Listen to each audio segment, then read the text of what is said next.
Praise the Lord. ஆண்டவரும் அருமை இரட்சகருமான இயேசு கிறிஸ்துவின் நாமத்தில் என் அன்பின் வாழ்த்துக்கள். சுகமாயிருப்பீர்கள் கிறிஸ்துவுக்குள் நம்புகிறேன். இந்த இரவிலும் இந்த நிலவின் ஒளியில தொடர்ச்சியாக தேவனுடைய தலையீடை குறித்து நாம் தியானித்துக் கொண்டிருக்கிறோம். இந்த இரவில் ஒரு காரியத்தை ஆதியாகமத்தின் புஸ்தகம் 16ஆம் அதிகாரத்திலே தேவனுடைய தலையீடை குறித்து உங்களோடு நான் பேச விரும்புகிறேன்.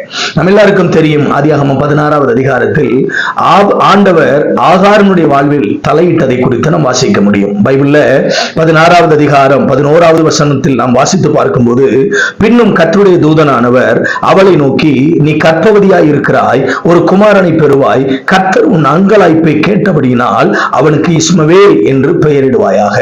என் அன்புக்குரியவர்களே, ஒரு அடிமை பெண்ணான எகிப்திய பெண் ஆபிரகாமிற்கு மனைவியாய் கொடுக்கப்படுகிறாள். என் அன்புக்குரிய தேவ பிள்ளைகளை, வேதத்துல நீங்க படிச்சு பாத்தீங்க அப்படின்னு சொன்னா, இந்த ஆகார் தன்னுடைய நாச்சியாரை அற்பமாய் எண்ணினபடியினால் சாராள் என்கிற நாச்சியார் அவளை கடினமாய் நடத்துகிறாள்.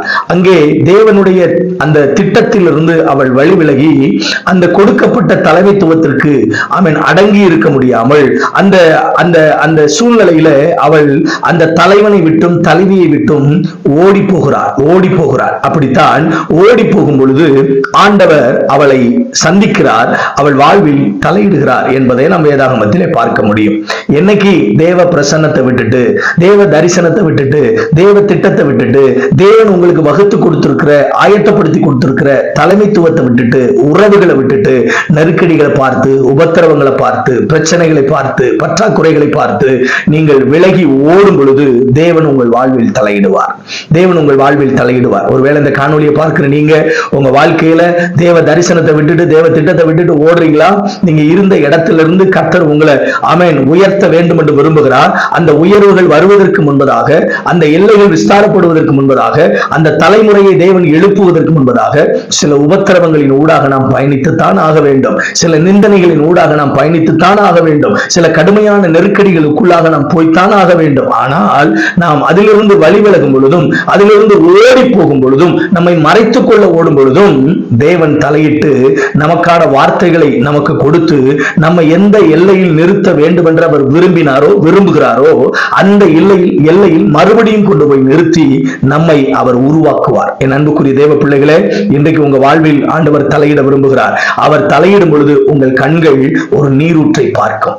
உங்கள் வாழ்வில் உங்களுக்கான ஒரு புதிய பாதை திறந்திருக்கும். நீங்கள் என்ன செய்ய வேண்டும் என்று ஆண்டவர் உங்களுக்கு கற்றுக் கொடுப்பார். ஆகார் வாழ்வில் தேவன் தலையிட்ட போது ஆகாருக்கு சொல்கிறார், நீ திரும்பி போய் உன் நாச்சியாரி இடத்தில் அடங்கியிரு என்று கர்த்தர் சொல்லுகிறார். அது மட்டுமல்ல, அந்த வனாந்தரத்துல அவளுக்கான ஒரு ஊற்று உதயமாய் இருந்தது. நான் சொல்றேன், ஒரு ஊற்று உதயமானது போல அவள் வாழ்வில் அவளுக்கான ஒரு புதிய ஜீவன், ஒரு புதிய வழி பிறந்திருந்தது. இன்றைக்கு தேவன் உங்கள் வாழ்வில் தலையிடும் பொழுது உங்களுக்கான ஊற்று உதயமாகும், உங்களுக்கான பாதை உதயமாகும், உங்களுக்கான வழி உதயமாகும், உங்களுக்கான எதிர்காலம் உதயமாகும். கவலைப்படாதிருங்கள். ஆகவே ஓடி போகும் பொழுது தேவன் தலையிடுவார். இன்னைக்கு தேவ பிரசன்னத்தை விட்டு ஓடுறீங்களா?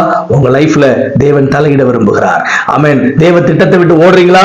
உங்க லைஃப்ல தேவன் தலையிட விரும்புகிறார். அவர் தலையிடும் பொழுது உங்கள் வாழ்வில் ஆகாருக்கு நடந்த அதே அற்புதத்தை உங்களுக்கு செய்து உங்கள் எல்லைகளை அவர் ஆசீர்வதிக்க போதுமானவராய் இருக்கிறார். தேவ பிரசன்னத்தை விட்டு ஓடிராதீங்க. தேவ சமூகத்துல நில்லுங்க. உபத்திரவத்தை கண்டோ, பிரச்சனையை கண்டோ வழி விலகிறாதீங்க. நீங்க கர்த்தர் உங்களை எந்த இடத்துல வச்சிருக்கிறாரோ அந்த இடத்துல நில்லுங்க. அந்த தலைமைத்துவத்துக்கு கீழே இருங்க, அந்த தரிசனத்துக்கு கீழே இருங்க. தகப்பன் திட்டம் உங்கள் வாழ்வில் சம்பூர்ணமாய் நிறைவேறும். ஜெபிக்கலாமா?